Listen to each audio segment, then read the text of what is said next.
matagal bago na-in love si Nyoy. Because I remember, di ba, when I went to your house, remember, and matagal nang wala kang girlfriend ng point na yun. Di ba? And so, paano ka nagkalakas ng loob to tell Nina na love mo siya?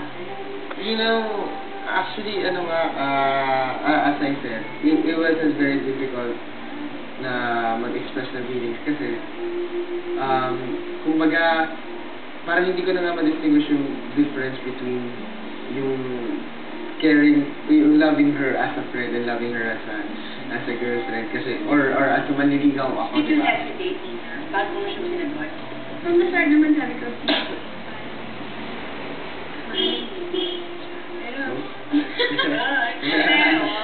Yun. So right away? Kasi sometimes, diba, it's hard to take a plunge. Pero nung una, syempre, gusto ko friend ako yung Oo, friends lang kami talaga kasi yun yung nakikita ko sa kanila. Pero talaga nag-develop talaga to something else eh. I mean, if you're friends, nag-develop talaga into something else.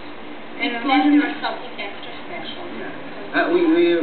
Sobra kami kasing nag-enjoy with each other's company. Sobra kami na at least. And actually, we were pretty amazed at the similarities that we had. Or the similar things. The similar things na we like. Tapos nag-bloom ka na gusto. As in, diba, you really got so pretty now.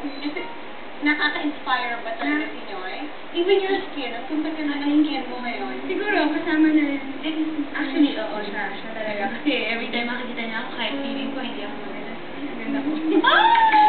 Saya. Okay, ito na lang kasi before, hirap ka mag-smile.